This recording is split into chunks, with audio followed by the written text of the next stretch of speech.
بەخێر بێن بۆ تەوێڵە و بۆ خانەقاکەی حەزرەتی شاغ عوسمان سیراجەدینی یەکەمی تەوێڵە.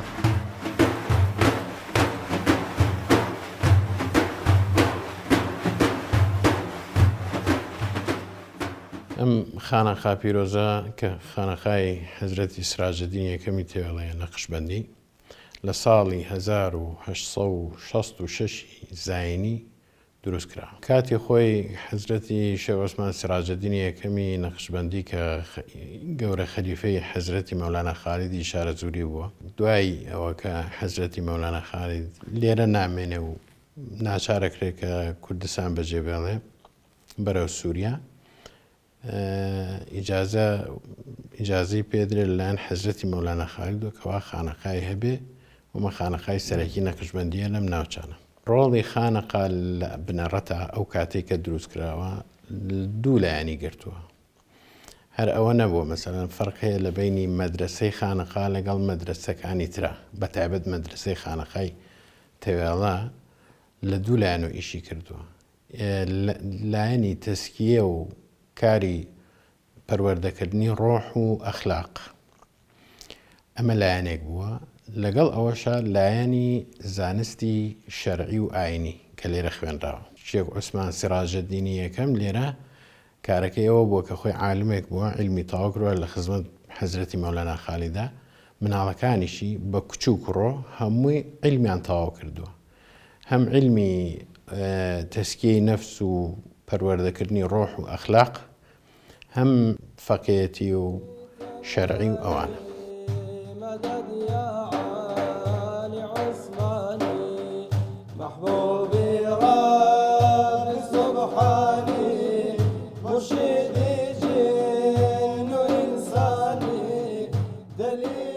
ئەوانەی کە دیار بوون لێرە دەرسیان وتوتۆ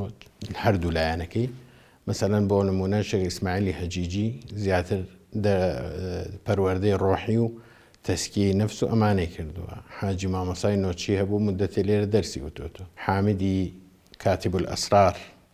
کە ئەمانە هەمووی خەلیفەی حەزرەتی سیراجەدینی یەکەمیش بوون، ئەمانە دەرسیان وتوتۆ. شێخ عەبدولحەکیمی زەمبیل کە ئەویش بۆ خۆی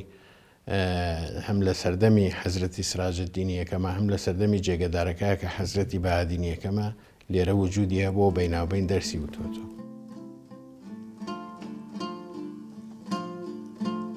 ئەوانە مەرقەدی مەشایەخەکانن، هەندێک لە زانا و عالمەکان و هەروەها مەرقەدی هەندێک لە حاکم و دەسەڵاتدارەکانی پێشووی سەردەمی عوسمانی و ئەوانە لێرە وجودیان هەیە، هەر بە هۆی ئەوە کە ئەم شوێنە شوێنێکی پیرۆز بووە. ئەو مەرقەدەی کە زەریحەکەی بەسەرۆیە یەکەمیان حەزرەتی شێخ عوسمان سیراجەدینی یەکەمی نەقشبەندیە، ئەوەی ناوەڕاست حەزرەتی شێخ محەممەد بەهادینی یەکەمی نەقشبەندیە و ئەوەی ئاخریان حەزرەتی شێخ محەممەد بەهادینی دووهەمی نەقشبەندیە. و لە ناو موزەخانەکە کە لە پشتی زەریحەکەوەیە قورئانێکی حەزرەتی شێخ محەممەد عەلی حسامەدینی نەقشبەندی لەوێ هەیە کە ئەو قورئانە تەمەنەکەی ئەگەڕێتەوە بۆ 350 ساڵ لەمەوە پێشنووسراوە. هەروەها مەحاسینی پیرۆزی پێغەمەری خوا کە کاتە ڕیشی پێغەمەر 4 تاڵە لەوێ وجودی هەیە و ئەنگوسیلەی حەزرەتی فاتیمەی زەهرا لەگەڵ دوو دانە لە گوڵەنی حوشترەکەی حەزرەتی محەممەد صلی الله علیه وسلم لەوێ بوونی هەیە و چەندها شتی تریش.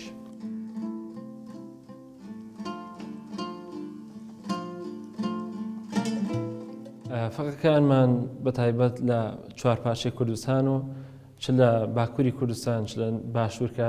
خانەقای تەوێڵە زیاتر ئەتوانین بڵێن لە ئێستا فەقێ و تەلەبەی گەرمیانیمان الحەمدوللا کە ئێستا زۆرە و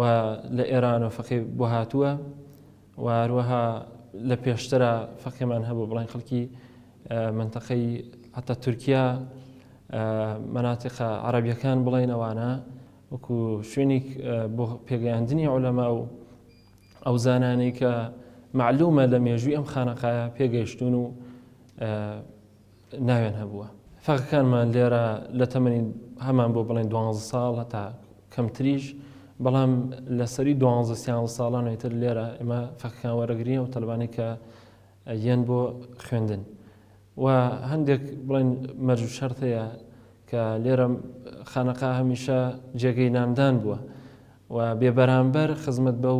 قوتابی و تەلەبانە ئەکرێ و فێرخوازانە و ماوەی مانەوەیشیان لێرە ئەتوانین بڵین 3 مانگ لێرن 15 ڕۆژ ئەگەڕێنەوە بۆ ماڵی خۆیان. الله أكبر الله أكبر الله أكبر الله أكبر أشهد أن لا إله إلا الله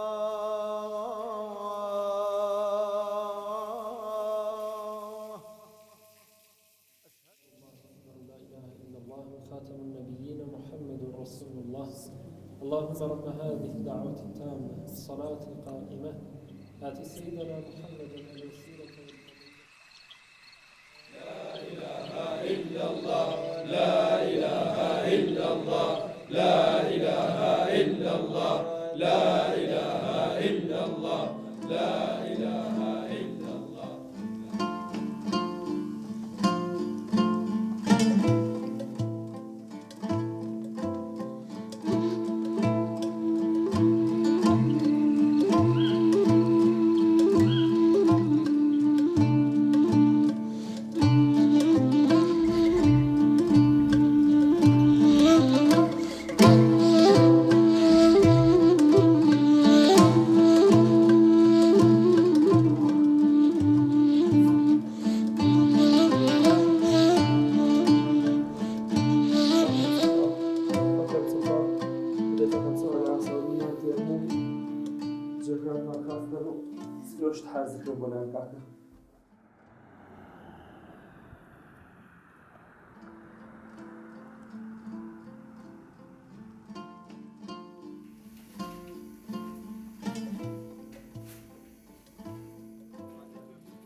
لەو کاتەی فەقێ وەردەگرین لێرە کە دەستەکە بە خوێندن چەند کتێبێک لە سەرەتا دەست پێکا ئەوەیەکی لەوانە قورئان لە قورئان دەست پێ دەکا دوایەوە ئەحمەدیە خوێنێت کە لوغەنامەی ئەحمەدیە و شێخ معروفی نیو دۆ دایناوە خوای لێ ڕازی بێ بۆ شێخ ئەحمەدی کوڕی کە کاکە ئەحمەدی شێخی سلێمانیە کتێبێکی زۆر بەسوودە و ئیسفادە هەیە بۆ فەقێ و لە دوای ئەوە دەستەکە بە کتێبەکانی نەحو سەرف دوای ئینشاڵڵا بەلاغا خوێنێت اینجا کە فقه خوێنێت دوای ئەوە کتێبە گەورەکانە خوێنێ ئینشاڵڵا لە ئامادەکاریە هەیە کە بتوانین کتێبەکانی ترش بدەینەوە کە وەکو کتێبە گەورەکان ئیبن عەقیل و سویوتی ئەو کتێبە گەورانە کە فەقێ دەستەکە بە خوێندن دەرسەکان دووبارە ئەکاتۆ ڕۆژانە دەرسی بۆژین بۆ نمە 5 دەرزی خوێندووە یەکەم و دووەم و سێم و چوارەم و پێنجەم دووبارە ئەکاتەوە دوای بۆ ڕۆژی شەشەم کە دەرسی شەشەمە خوێنێ دەرسی یەکەم لا ئەبات دووەم و سێم و چوارەم و پێنجەم و شەشەم ئەخوێنێت بۆچی بۆ ئەوەی لە زەهنی بمێنێت دووبارە ئەم مطالعە ئەکات بۆ ئەوەی ئەو دەرسەی کە ئەیخوێنێت لە سێم و مێشکیدا بمێنێتەوە ئەمە بۆ مطالعەکردن و بۆ کاتی دەستکردن بە دەرس بەیانیان کە لە سەعاتی 7:09 کە هەڵدەستن دەست و دەمچایەکە شۆن و دەستنوێژێکە گرن و دوای نان خواردن دەوری سەعات 8:09 تر لەو بینە مامۆستا تێت و لە دەرسەکەن بەوانەکەی خۆیان و بە دەرس خوێندنی خۆیان و